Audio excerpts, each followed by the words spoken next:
자, 오늘 말씀은요, 룻기서 1장 15절에서 22절까지를 보겠습니다.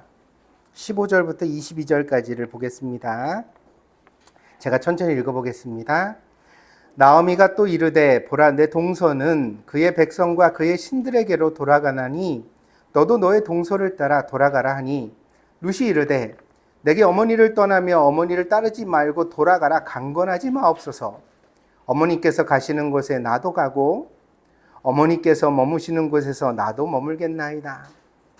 어머니의 백성이 나의 백성이 되고 어머니의 하나님이 나의 하나님이 되시리니 어머니께서 죽으시는 곳에서 나도 죽어 거기 묻힐 것이라. 만일 내가 죽는 일 외에 어머니를 떠나면 여호와께서 내게 벌을 내리시고 더 내리시기를 원하나이다 하는지라. 나오미가 룻이 자기와 함께 가기로 굳게 결심함을 보고 그에게 말하기를 그치니라. 이에 그 두 사람이 베들레헴까지 갔더라. 베들레헴에 이를 때 온 성읍이 그들로 말미암아 떠들며 이르기를 이가 나오미냐 하는지라. 나오미가 그들에게 이르되 나를 나오미라 부르지 말고 나를 마라라 부르라. 이는 전능자가 나를 심히 괴롭게 하셨음이니라. 내가 풍족하게 나갔더니 여호와께서 내게 비어 돌아오게 하셨느니라. 여호와께서 나를 징벌하셨고 전능자가 나를 괴롭게 하셨거늘 너희가 어찌 나를 나오미라 부르느냐 하니라. 나오미가 모압 지방에서 그의 며느리 모압 여인 룻과 함께 돌아왔는데 그들이 보리 추수 시작할 때에 베들레헴에 이르렀더라. 아멘.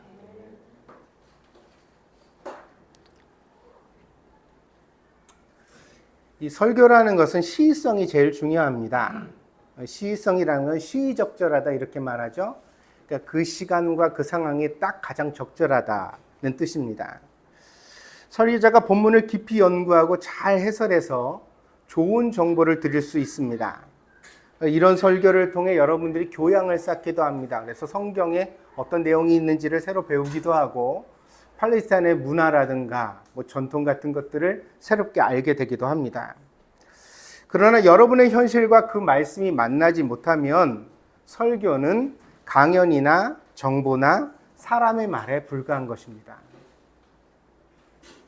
그래서 이 설교를 들을 때 제일 좋은 설교는 내가 살아가고 있는 현실과 지금 전해지는 설교 말씀이 딱 부딪혀야 돼요. 부딪혀가지고 저거 나한테 하시는 말씀 같은데, 꼭 내 얘기 같은데, 이렇게 생각이 되어진다면 여러분들이 성령을 통해 은혜 받고 있는 줄 믿습니다. 그런데 성령님이 설교를 사용하시면 이러한 일이 반드시 일어납니다. 그러니까 내가 일주일 동안 살았던 나의 삶의 질문, 고민, 내가 가지고 굉장히 힘들어하는 어떤 문제에 대하여서 하나님의 말씀이 대답을 해주시는 것입니다. 그 대답을 듣는 것이 진짜 하나님의 말씀을 듣는 일입니다. 이 일은 설교자가 할 수 없습니다. 그래서 오늘 아침에도 저희 어머니랑 이제 영상통화를 했는데 어머니가 저더러 그러시더라고요. 목사님 오늘도 설교 은혜 많이 주세요. 이렇게 얘기를 했어요. 제가 어머니한테 그랬습니다. 제가 줄 게 있나요? 제가 뭘 준다고요? 그냥 저는 열심히 설교를 준비하고 그래가지고 여러분들에게 그것을 잘 전할 뿐이죠. 그런데 그 전달되어지는 설교를 가지고 여러분의 삶을 만지시는 분은 하나님이십니다. 그러므로 오늘 이 설교가 누군가에게는 반드시 대답이 되기를 바랍니다. 자기가 고민했던 문제에 대해서, 자기가 알고 싶은 것에 대해서 하나님이 말씀해 주시는 음성이 되어지기를 간절히 바랍니다. 룻기는 표면적으로 봐도 매우 감동적인 이야기입니다. 제가 어린 설교를 통해 전해드린 이 이야기의 대강만 봐도 이 이야기 참 감동적이다. 그 고대 사회 속에서 여자가 별로 대우받지도 못하던 시절에 두 여자가 함께 인생의 모진 풍파를 극복해 내어지는 가정, 그것도 서로 사랑하고 아끼면서 남남으로 만났지만 진짜 어머니와 딸이 되는 과정을 이 성경이 보여주고 있기 때문입니다. 그러나 그 이면을 살피면 보다 더 깊은 인생의 통찰을 얻을 수 있습니다. 룻기서 1장 1절은 이렇게 시작합니다. 1장 1절입니다. 사사들이 치리하던 때에 그 땅에 흉년이 드니라.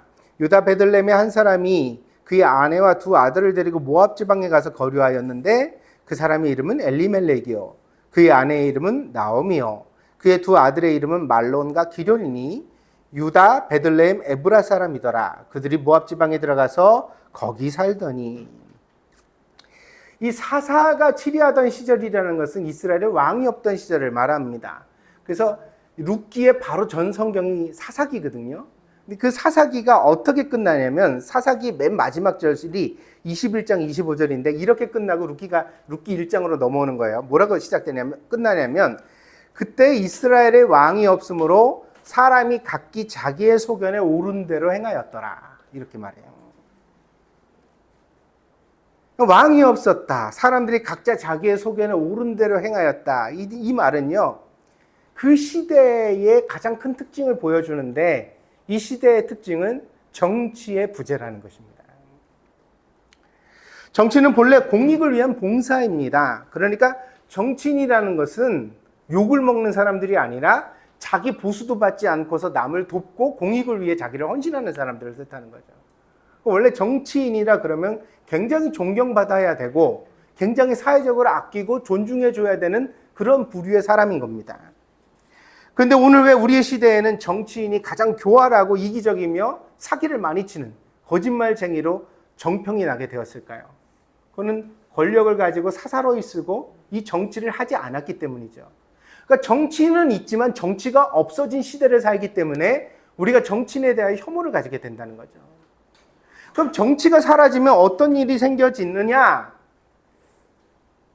감당할 수 있었던 불행들이 굉장히 큰 피해들을 가져오게 됩니다. 오늘 고대 사회 속에서 이제 가뭄이 든다거나 병충해가 온다거나 이런 것들이 있다고 제가 아이들에게 설명을 했잖아요. 이건 여러분들이 생각할 때 그건 뭐 감당할 수 없는 일 아니냐? 어쩔 수 없는 천재지변이네 이렇게 얘기할 수 있잖아요. 근데 성경을 가만히 보시면요. 애굽에 7년 동안 그 팔레스타인 지역에 7년 동안 가뭄과 흉년이 들었는데도 요셉이 정치를 하니까 어땠어요? 굶어 죽는 사람이 없었다고 그랬어요. 정치의 실효성이 이렇게 있는 겁니다. 정치를 한 사람이 잘하면요. 아무리 어려운 환경이 벌어지더라도 함께 힘을 합쳐서 돌파해내고 이겨내고 그 가운데서 살 길을 구할 수 있는 게 사람이라는 거예요. 근데 이 정치가 부재하게 되면 아무것도 아닌 일이 뚝이 터지듯이 커져요. 막을 수 있는 일들이 엄청나지는 거죠. 한국에 IMF 같은 일들이 왔을 때 그게 자연재해입니까? 아니면 인재입니까? 인재죠. 조금만 정치인들이 제대로 생각을 가지고 미리 대비를 했다면 얼마든지 막을 수 있는 일들을 저지르잖아요. 얼마 전인가 한국에서도 강원도 도지사가 말 한마디 잘못해가지고 수조 원이 그냥 날아가는 일이 있었잖아요. 책임져야 앉아요. 안 지죠. 그 책임이 없는 게 뭘 보여줘요? 이 시대 정치가 부재하다는 걸 보여주죠. 이 정치가 부재한 시대 속에서 사람들은 조심해야 됩니다. 뭘 조심해야 되죠? 작은 재난이 큰 피해를 가져올 수 있다는 사실을 경각심을 가지고 살아야 돼요. 이태원 같은 데 놀러 가실 때 조심하시라고요. 세월호 같은 배 탈 때로 또 조심하시라고요. 왜요? 정치가 돌아가는 시절에는 이와 같은 재난들을 관리하고 막고 책임질 수 있는 사람들이 다 곳곳에 세워져 있는 거예요. 그래서 사회가 안전한 거예요. 근데 정치가 부재한 시절에는 이게 다 어떻게 되어져요? 없어지죠. 그리고 사람들이 엄청난 고통 속에 빠지게 되어집니다. 사람이 사람의 구실을 다하지 못하고 남의 탓, 환경 탓만 하는 시대가 있다는 것입니다. 성경이 그런 것들을 말해주죠. 엘리멜렉이라는 이름의 뜻은 강한 왕이라는 뜻입니다. 오늘의 우리는 왕이라고 명칭을 붙이지만 그 고대 사회 속에 멜렉이라는 이름이 왕이라는 뜻이었습니다. 그러니까 이 사람이 자기 이름에 왕이라는 이름을 가졌다는 것은 베들레헴에서 이 이름을 공공연히 썼다는 것 아니에요. 굉장히 막강한 집안의 유력한 사람이라는 걸 보여주죠. 그가 베들레헴에서 왕이 없던 시절에 스스로 왕이라고 자청할 만큼 굉장히 힘이 있는 사람이었습니다. 그런데 그의 두 아들의 이름은 또 다른 사연을 담아내고 있습니다. 말론과 기련이라는 이름인데요. 말론은 병들다, 지워지다, 슬프다는 뜻을 가졌고요. 기련은 수척하다, 소멸되다, 실패하다는 뜻을 가졌습니다. 그러면 자기 이름은 엘리멜렉이라고 지어놓고 왜 자기 아들들을 말론과 기련이라고 이 사람이 지었을까? 이 아이가 태어나던 시절이 좋지 못했던 거죠. 흉년이 들면 권력 있는 사람이라도 마음껏 먹일 수가 없죠. 자기 자식을 사랑하지만 줄 수 있는 게 한계가 있고, 아이를 키우는데 여러 가지 상황이 좋지 못하니까 애가 점점 수척해가는 걸 보니까 슬펐던 거죠. 이 아이는 출산하는 시절부터 아마 건강이 좋지 못했던 것 같습니다. 그렇지만 워낙 능력 있는 아버지니까 이 두 아들을 잘 지켜서 장가까지 보냈습니다.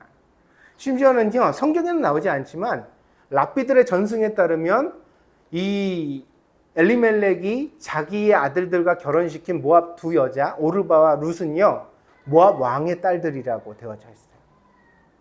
그러니까 보통 시골에 있는 그 시골 아가씨를 고른 게 아니라 모압으로 이민을 갔지만 거기서도 유력한 분이 오셨네요. 그리고 나서 서로 이제 친교를 나누고 재산이 있으니까 거기서 이제 뭐 기부금도 내고 이러면서 이제 행세를 하면서 살던 시절이 있었다는 거죠. 그러다 보니 왕의 딸들을 며느리로 맞아서 함께 지내게 되었다는 거예요. 근데 아무리 돈이 많아도 마음대로 안 되는 게 인생이잖아요. 열심히 했지만 결국 어때요? 두 아들은 그곳에서 세상을 떠나게 되어지고, 두 아들을 잃어버린 이 아버지는 너무 시리에 차서 그만 아버지도 세상을 떠나는 불행이 이 가정에 닥치게 됩니다. 지금도 마찬가지겠지만 아이들의 현실이 그 집안이 가진 역량의 총합입니다. 그래서 여러분 형편이 요즘 어떤지를 알려면 여러분 옷차림을 보면 몰라요. 왜냐하면 돈이 좀 있어도 수수하게 사는 분들도 있거든요. 그래요, 안 그래요? 그렇죠? 시장에 가서 음식 먹을 때도 이렇게 소박한 거 사 먹고 규동 하나 우동 한 그릇에 만족하는 분들도 있어요. 근데 이렇게 소박하게 사는 분들도 드러나는 티가 있습니다. 그게 뭐죠? 자식을 대하는 태도는 달라요. 자식은 메이크업 입히고, 자식은 좋은 학원 보내고, 자식은 유학생으로 내보내고, 그 집안이 가진 모든 역량의 총합이 자식에게 드러나게 됩니다. 누구나 자식은 귀하고 그 자식을 키우는 일에 최선을 다합니다. 근데 어려운 시절일수록 더 그렇게 되는 게 사람의 본성인 것 같습니다.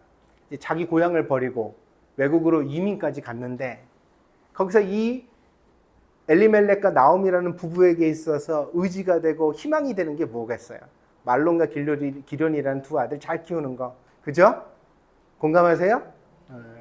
여러분들도 그런 것 같아. 그죠? 여러분들도 그냥 얼마나 아이들을 아끼는지. 그래서 이 병약한 아들임에도 불구하고 모압 왕과 급히 이제 결혼을 해서 얻게 된 두 며느리가 오르바와 룻입니다. 근데 오르바도 뜻이 있겠죠? 여러분이 성경을 읽을 때 이런 걸 알 수가 없으니까 제가 가르쳐 드리는 게 설교의 어떤 유익이고 재미예요. 오르바는 곧다라는 뜻이에요. 곧다. 이 여자는 직선적이에요. 오늘 태어질 때도 그러죠. 딱 자기 말하고 그리고 자기 길 가잖아요. 그러니까 이 여자가 굉장히 좀 강한 성격의 직선적인 여자라는 걸 보여줘. 그 이름도. 근데 룻이라는 이름은 우정, 친구, 동반자를 뜻합니다. 친화력 있는. 아마 이 며느리는 시집을 왔을 때부터 시어머니한테 딱 달라붙어가지고, 어머니 어떻게 해요? 어머니 뭐예요? 어머니 이거 맛있어요. 어머니가 최고예요. 이런 얘기를 하면서 같이 지냈을 것 같습니다.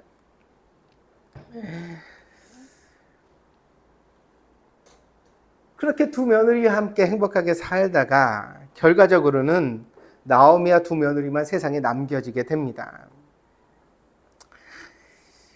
이 나이를 먹어서 그래도 자기 인생을 다 살고 나서 세상을 떠나게 되는 일들은 우리가 슬프지만 그래도 좀 용납할 수 있잖아요. 근데 이렇게 남편도 그렇고 아이도 그렇고 아직 창창하게 더 살아줘야 할 때, 옆에 있어줘야 될 때 세상을 떠나는 일은 이게 얼마나 슬픈 일인가. 그래서 오늘 이 성경을 읽으면서 여러분들에게 부탁을 드리고 싶었습니다. 여러분, 남편도 아내도 자기 관리를 잘 하시기 바랍니다. 제가 아까 그랬죠? 아이들한테 좋은 거 먹이고 좋은 학원 보내면서 자기들은 나쁜 거 먹고 나쁜 음식으로도 만족하는 부모들 많다고. 근데 너무 그렇게 하지 마세요. 여러분한테 제일 좋은 거는 여러분이 건강하게 옆에 있는 것인 줄 믿습니다.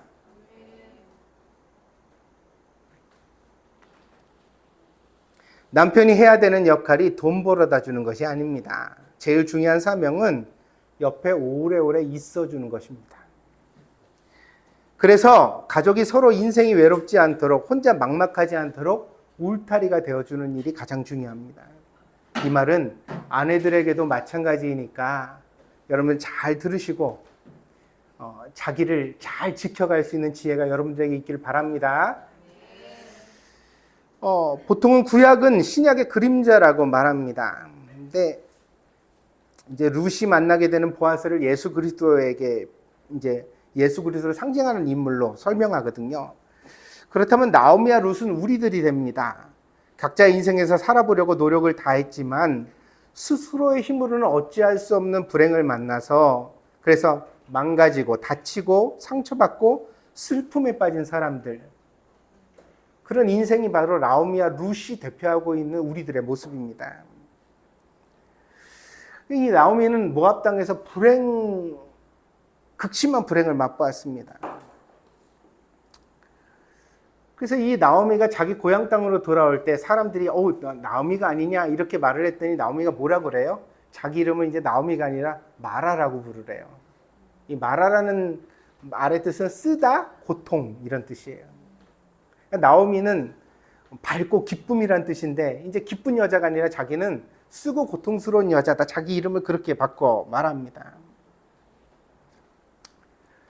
이 마라의 인생 가운데 있는 사람들을 하나님께서 초대하시는 말씀이 바로 룻기라는 거죠. 너 사는 거 힘들지, 고통스럽지, 희망이 없지? 그래. 남편도 없고 자식도 없다고? 그래. 내가 이제 네 남편이 돼주고 네 자식이 돼줄게. 내가 네 희망이 돼줄게. 그 말씀을 하고 싶으셔서 하나님이 룻기라는 성경을 우리에게 허락해 주신 것입니다. 당신이 가진 가난을 하나님께서 채우시는 은혜로 덮으라는 것입니다. 그것이 오늘 우리가 들어야 되는 하나님의 음성인 줄 믿습니다. 이 나오미가요, 모압에서 굉장히 큰 고통에 빠졌는데 그 고통 속에서 결정하게 되는 게 베들레헴으로 돌아가는 거잖아요. 잘 살던 사람이 고향에서 나올 때 내가 부자로 나왔다고 나오미가 스스로 말하죠. 근데 지금 돌아갈 때 어떻게 되어져요? 며느리 둘만 데리고, 그것도 한 명은 중간에 떨어져 나가고 한 명만 데리고서 맨몸으로 돌아가는 거예요. 이 선택이 쉽겠느냐 쉽지 않겠느냐는 거예요. 우리는 이해가 빨라요. 왜냐면 우리 외국에 나와 살잖아요. 그죠?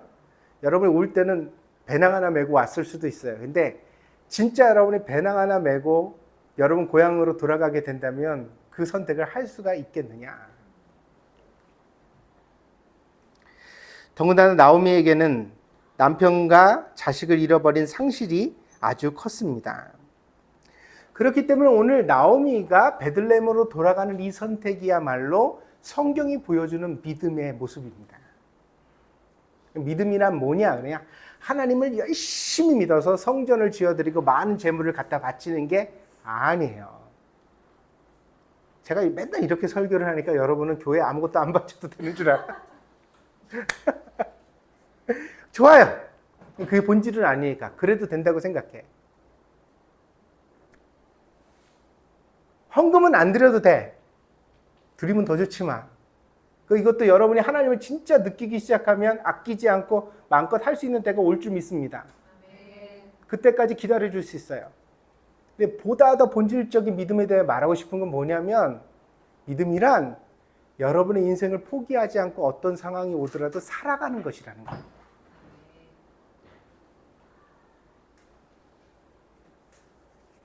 아무리 힘들어도, 내가 아파도, 몸이 아파도, 정신이 약해져도, 나한테 큰 고통이 닥쳐도, 내가 감당할 수 없는 슬픔이 있어도, 그래도 내일을 믿고서 오늘을 살아가는 것이야말로 믿음의 가장 본질적인 모습이라는 것입니다. 나오미가 베들레헴에 나타났을 때 사람들이 수군거렸습니다. 오늘 본문 말씀 19절에 보니까 이렇게 되어 있죠. 베들레헴에 이를 때 온 성읍이 그들로 말미암아 떠들며 이르기를. 나오미에게는 얼마나 부담이 되는 일이에요. 근데 베들레헴 사람들로 보면 이거는 이슈죠. 왜냐면 번듯한 가문에서 마님이었던 나오미가 그지가 돼서 돌아왔으니까. 사람들이 얼마나 말하기를 좋아했겠어요. 이런 말을 할 때 나오미는 얼마나 자존심이 상했을까, 속이 상했을까. 그럼 우리 같으면 내가 이 입장에 대해서 생각을 해보면 나 같으면 고향 안 갔을 것 같아요. 죽어도 바깥에서 내가 거렁뱅이 짓을 하다가 죽지, 뭐하러 내가 고향에 가서 그 사람들 다시 보고 내가 자존심이 상하는 이 일을 다 겪을까. 근데 나오미가 고향에 돌아간 이유가 있습니다. 그게 뭐냐? 20절에 나옵니다. 나오미가 그들에게 이르되 나를 나오미라 부르지 말고 나를 마라라 부르라. 이는 전능자가 나를 심히 괴롭게 하셨습니다. 나오미가 느낀 겁니다. 뭘 느꼈냐면 내가 받은 이 고통이 하나님이 주신 것이라는 사실을 느낀 겁니다. 재수가 없었던 것이 아닙니다. 나오미가 인생을 무책임하게 살았기 때문도 아닙니다.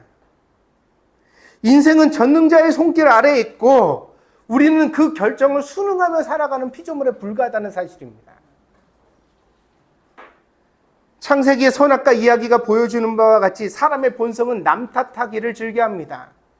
그래서 하나님이 아담에게 선악과 왜 먹었니? 그랬더니 여자가 그랬어요. 여자한테 너 왜 먹었니? 뱀이 그랬어요.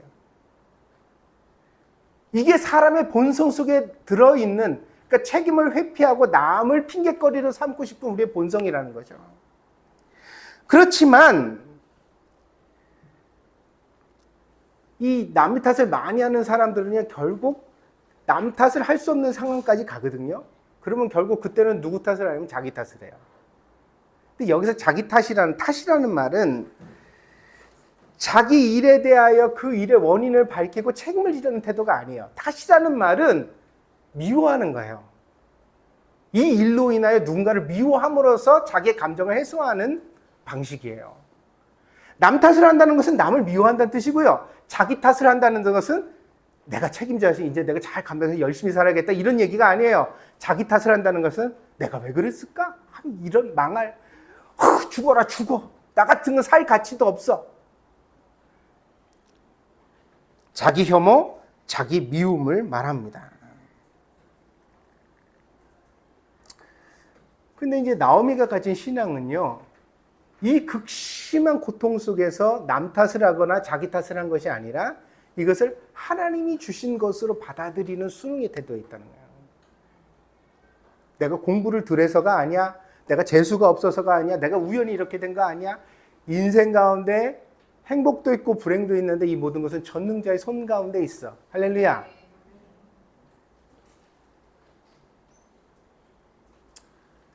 그래서 오늘 드리려는 설교의 요체가 그거예요. 뭐냐면 인생은 나오미를 시작해서 마라가 됐다가 다시 나오미로 끝날 수 있는 것이고, 그 룻기가 보여주는 복된 인생, 바람직한 인생이죠. 간혹 시련도 만나고 극심한 슬픔도 겪지만 그걸 잘 이겨내고 마지막에는 웃고 끝나는 해피엔딩. 할렐루야. 이게 신앙 속에서 우리가 바라는 인생의 모범이에요. 근데 이것만 있을까요? 아니요. 나오미를 시작해서 마라로 끝나는 인생도 있어요. 심지어는 마라로 시작해서 마라가 됐다가 마라로 끝나는 인생도 있어요. 이걸 마라탕 인생이라고 해요. 마라탕 인생. 이 마라탕 인생이야말로 우리가 제일 피하고 싶은 고통으로 시작해요. 고통받다가 고통으로 끝나는. 또 우리가 착각하는 바가 있다는 거죠. 뭐죠? 이거를 내가 머리를 쓰면, 좋은 선택을 하면, 노력을 기울이면 이 인생을 얼마든지 개선하고 바꿀 수가 있다.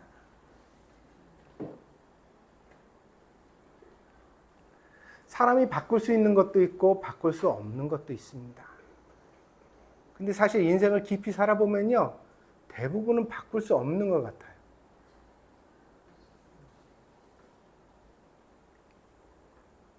이 알레르기 비염이 와가지고 체질을 좀 바꾸고 싶은데 바뀌어요, 안 바뀌어요? 그렇게 오메가3에 프로폴리스를 열심히 주워 먹어서 몇 년이 지나도 조금만 방심하면 또 콧물 쭉 흐르고 막 괴롭고. 아니 그 간단한 것도 못 바꾸는 우리가, 예수님 그러셨죠? 너희가 머리카락 하나도 희고 검게 할 수 있느냐? 못한다는 거예요. 이 못한다는 인생의 본질을 우리가 받아들여야 돼요. 그리고 하나님의 손에 맡겨드리고 거기서 신앙이 나오는 거예요. 내가 못하기 때문에 하나님 앞에 간절하게 부탁드릴 수 있게 되는 거예요. 믿습니까? 내가 할 수 있다고 생각하는 사람들은 내가 해보려고 그러거든요. 밥을 새는 거예요. 계획을 세우고 어떻게든지 인생 한번 대박 쳐보려고 자기 뜻으로 어떻게 해보려고 몸부림을 쳐보는데 나오미가 게을르게 살아서 마라가 됐을까? 엘리멜렉이라는 사람이 머리가 나빠서 엘리멜렉이 일찍 부하들을 잃고 가정이 풍비박산돼서 자기 집 사람들이 이렇게 난처하게 만들었을까? 남편 탓이에요? 아내 탓이에요? 아이들 탓이에요? 환경 탓이에요? 아무도 자기 인생에 그걸 탓하고 미워해서는 해결이 없습니다. 믿습니까? 미움은 누구도 구원해 주지 않아요. 엄마가 나한테 상처 줬다고 엄마 미워하면 내가 구원받냐 이거예요. 어렸을 때 만났던 나쁜 교사가 나를 갖다가 막 때리고 폭행을 가해가지고 내가 트라우마가 있어요. 그 사람 평생 미워한다고 해서 내가 구원받냐 이거예요. 미움은 아무도 구원해 주지 않아요.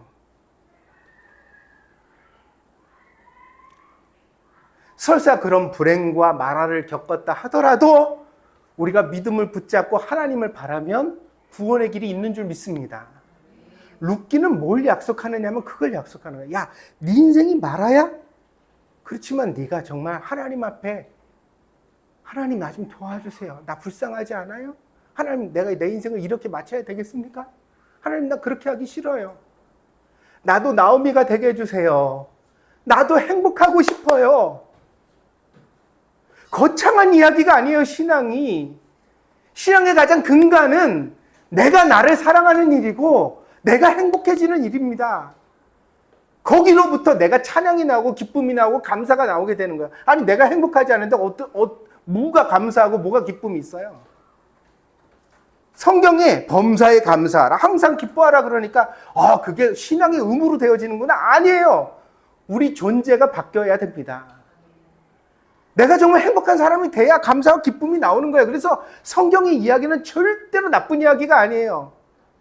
여러분이 가장 행복하고 기쁘고 감사한 사람이 되어지기를 축복드립니다. 근데 그 일을 해주실 수 있는 분이 누구밖에 없다고요?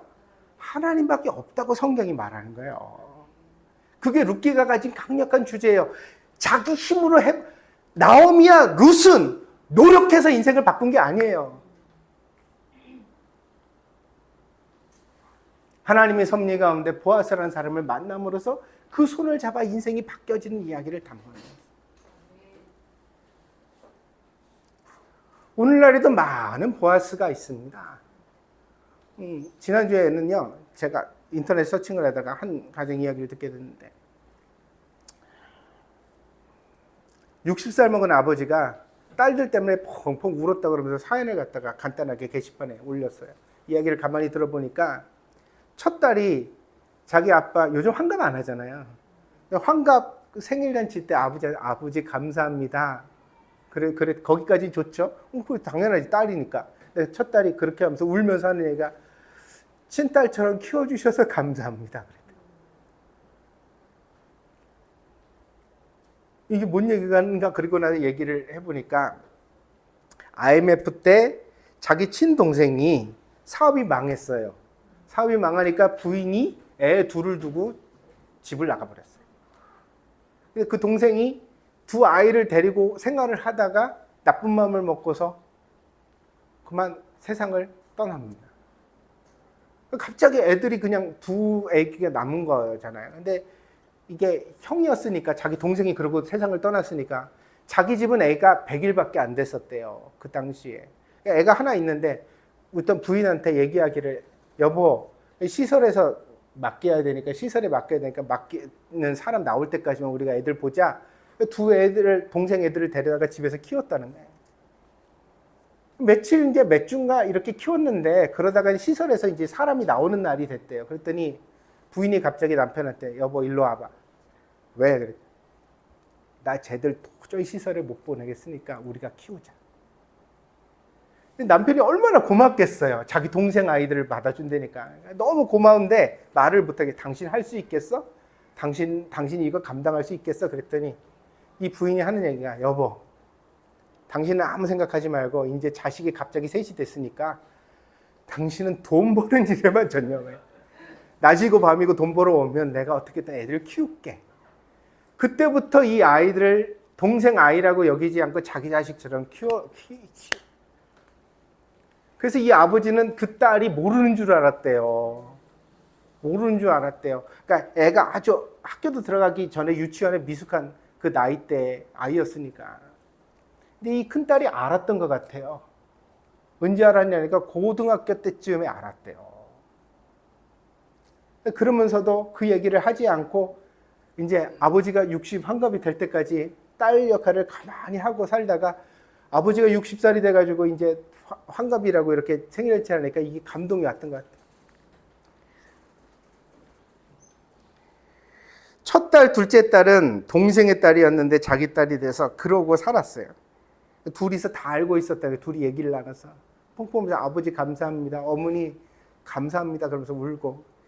셋째 딸은 자기 언니들이 진짜 언니인지 알았을까요? 몰랐을까요? 몰랐었대요. 그때까지도. 그러다가 엄마 아빠가 그런 결정을 해서 키웠구나 그걸 알게 돼서 그날 또 펑펑 울면서 온 집안이 환갑잔치 날 한없이 울게 됐다는 이야기를 아버지가 올려놨습니다.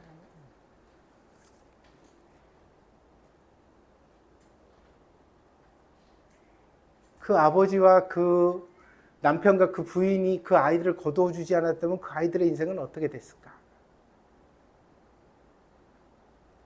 단란한 가정과 행복에 과연 있었을까?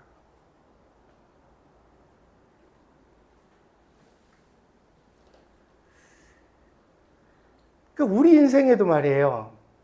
남편이 보아스가 되기도 하고 아버지가 친구가 보아스가 되기도 하고 우리가 누군가에게 손을 내밀어서 인생 가운데서 우리를 도와주고 우리를 구원해주고 우리에게 뭔가 희망과 용기를 줄 수 있는 사람들이 항상 있다는 거죠. 그리고 하나님은 지금도 우리에게 그런 사람들을 붙여주시기를 원하신다는 거예요. 그래서 목사로서 여러분을 축복드릴 때 축도할 때 매일 드리는 기도 중에 하나가 하나님 관계의 축복을 주시옵소서. 좋은 사람들을 만나게 하시옵소서. 그 좋은 사람들이 보아스와 같은 사람들입니다. 여러분의 결점을 덮어주고 부족한 점을 채워주고 손잡아주고 외로울 때 혼자 두지 않고 아멘? 곰곰이 생각해 보면 저도 그래요. 제 인생 가운데 제가 여기까지 건강하게 목회를 하면서 이렇게 설교를 하면서 살아올 수 있었던 데는 제 손을 붙들어주던 수많은 보아스들이 있었기 때문입니다.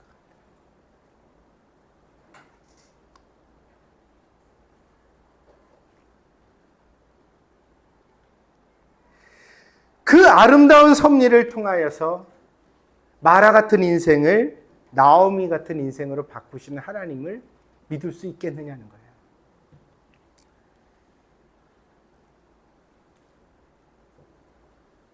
그래서 룻이 그렇게 말합니다. 어머니의 하나님이 나의 하나님이다. 그 룻은 모압 여자인데 나오미를 통해서 하나님을 보았다는 거예요.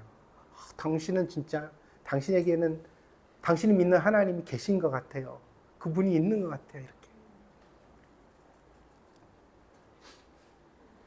사랑하는 여러분, 우리의 하나님은 누군가에게 어떤 모습일까요?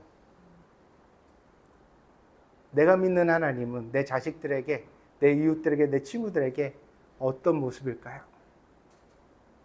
과연 그 친구가 너의 하나님은 나의 하나님이 됐으면 좋겠다 이렇게 생각할 만큼 아름다운 모습일까요?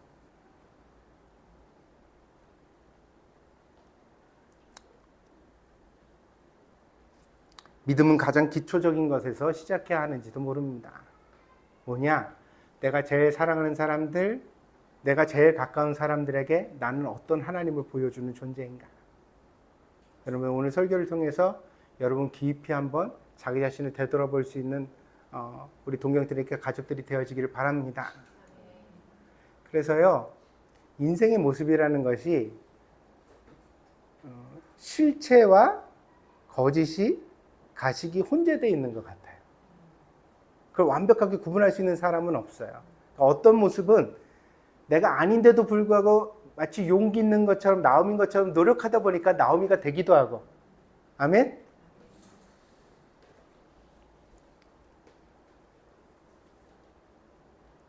자기가 지금 슬프다고 그래서 너무 슬픈 내색을 할 필요는 없어요. 자기가 화가 났다고 해서 너무 화난 모습만 남에게 보여줄 필요는 없어요. 여러분이 하나님을 믿는다면 어둠의 자리에서 빛의 자리로 한 발자국만 내미시면 돼요. 내가 화가 났지만 조금 하나님 때문에 화를 한번 참는 것. 아멘? 내가 슬프지만 하나님 때문에 한번 슬픔을 꿀꺽 삼키고 웃어주려고 노력하는 것. 그 작은 변화들이 사실은 우리를 신앙으로 이끌어가고 누군가에게 보아스를 만날 수 있게 하는 가능성을 열어줍니다. 여러분은 흘려들으실지 모르는데 다시 상기시켜 드릴게요. 좋은 친구를 만나는 비법은 여러분이 좋은 친구가 되셔야 돼요. 보아스를 만나는 비법은 여러분에게 조금이라도 믿음의 가능성이 있어야 돼요. 이것을 저는 마중물의 원리라고 생각합니다. 여러분 시골에 가서 펌프질 해보셨어요? 시골에 가면 이 펌프가 있죠. 이렇게 펌프로 물 길어 보셨어요? 근데 펌프질 하기 전에 꼭 어떻게 해야 되죠? 바가지로 물을 하나 떠가지고 펌프에다 이렇게 부으면서, 그러면 거기 진공 상태가 돼가지고, 그죠? 펌프질을 막 하면은 저 밑에 있었던 물이 이제 빨려 올라오게 되어지는 거예요. 그래가지고 이런 예화가 있거든요. 사막에서 막 길을 잃다가 헤매가지고 어느 오아시스에 도착했는데 거기 펌프가 있었다는 거예요. 물 한 바가지에 물이 딱 거기 준비되어 있고 이 물을 펌프에 붓고 펌프질을 열심히 하시오. 그리고 마지막에는 당신이 물을 실컷 마시고 난 이후에는 꼭 바가지로 물 한 바가지를 남겨두시오. 이런 부탁의 말이 써져 있었다는 거예요. 근데 사막을 헤매다가 목말라 온 사람에게 이 한 바가지 물은 갈등의 대상이잖아요. 이거를 부었는데 물이 안 나오면 어떡하죠? 나는 세상에 제일 재수없고 바보 같은 사람이 되는 거 아니에요. 내가 이 한 바가지의 물을 실컷 마시고서 길을 떠날 건지, 아니면 이 물을 펌프에다 부어서 물을 기르는 데 투자할 것인지는 자기 선택의 문제라는 거예요. 근데 이렇게 펌프에 물을 길어 올리기 위해서 붓는 한 바가지의 물을 뭐라고 부르는지 아세요? 그게 순수 우리말로 마중물이라고 불러요. 마중물이래. 이름 이쁘지 않아요? 물이 물을 마중한다는 거예요. 오라고.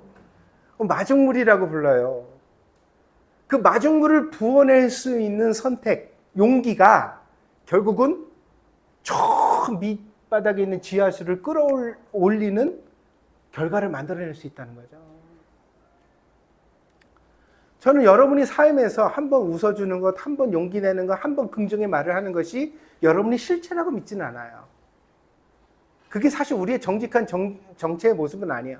그러나 마중물은 될 수 있어요.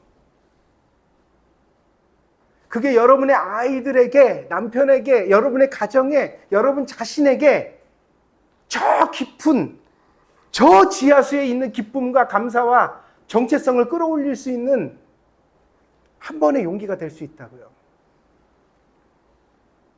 그러니 안 된다, 못한다, 실패했다 말하라고 말하지 마시고, 마라탕 인생은 좀 내려놓으시고 하나님 안에서 여러분 인생을 나오미로 바꾸기 위한 용기 있는 선택을 할 수 있는 여러분이 되어지기를 축복드립니다. 여러분이 바라는 여러분 자신의 모습을 꿈꾸세요. 성경에는 믿음이라는 것은 소망이래요. 하나님이 우리에게 꿈을 주신대요. 그러면 우리 집이 부자가 되는 꿈, 우리 아이들이 잘 되는 꿈도 있겠지만 그 꿈보다 근본적인 인생의 꿈은 내가 어떤 사람이 될 것이냐의 꿈이에요. 믿습니까? 네. 여러분은 세상을 떠날 때 어떤 모습이길 바라요?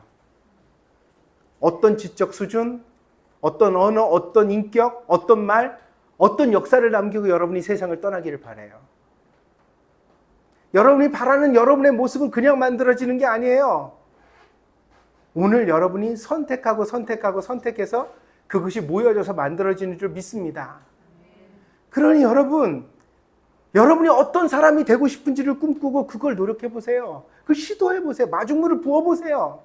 안 될 것 같지만, 못할 것 같지만, 이미 실패하고 이미 때가 늦은 것 같지만, 나오미도 그랬거든요. 나오미는 자기 인생이 끝났다고 생각했기 때문에 자기 이름을 마라라고 붙인 거예요.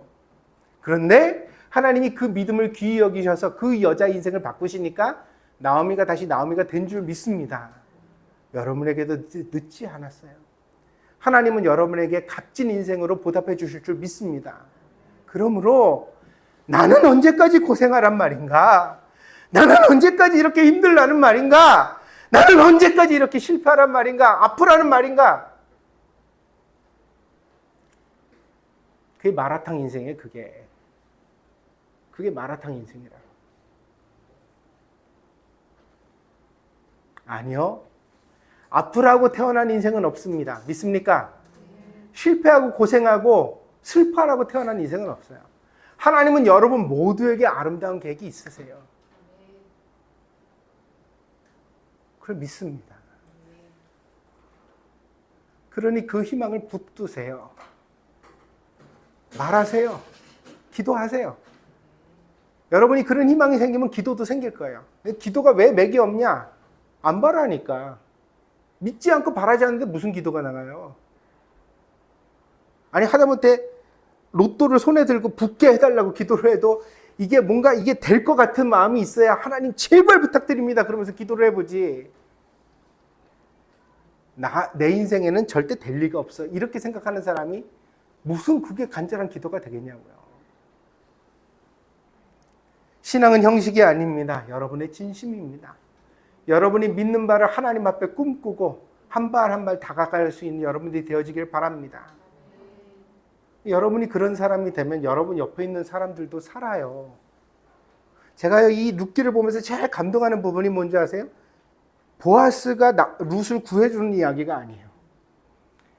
나오미와 룻이 서로에게 희망이 돼서 이 역경 속에서도 살아내는 이야기예요. 혼자라면 이렇게 했을까? 이렇게 겪을 수 있었을까? 그러니까 이 이야기를 읽으면서 제가 감동하는 부분은 나한테도 한 명만 있으면 다 이겨낼 수 있는 거구나.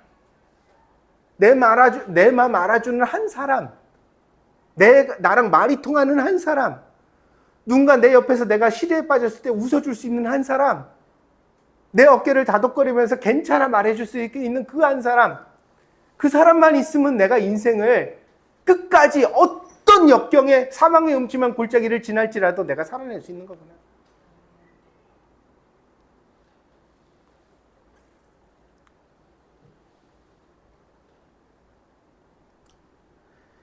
외롭지 마시기를 바랍니다.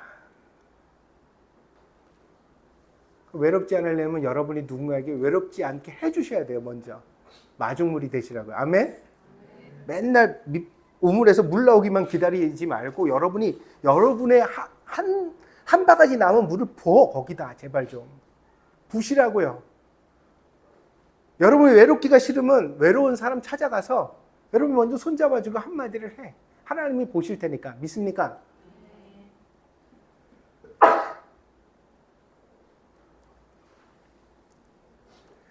나오미 하나님이 오늘 우리의 하나님이 되어지기를 바랍니다. 그로 말미암아 저와 여러분의 인생에도 나오미로 시작해서 마라가 됐을 수 있지만 또 마라로 시작해서 마라를 여기까지 살아올 수도 있지만 혹은 마라로 시작했지만 지금은 나오미일 수도 있지만 이 모든 환경 가운데서 여러분의 인생의 진정한 지혜를 깨닫고 하나님과 동행하며 사람을 귀히 여기고 사랑하고 아끼며 서로 행복하게 살아갈 수 있는 복된 성도들이 되어주기를 바랍니다. 기도하겠습니다.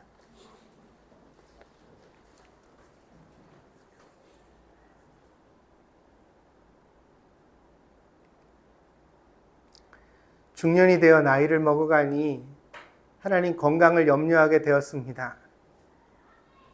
성도들 앞에서 말하기는 부끄럽지만 하나님 그런 상상을 가끔 합니다. 내가 먼저 세상을 떠나면 우리 가족들은 어떻게 될까?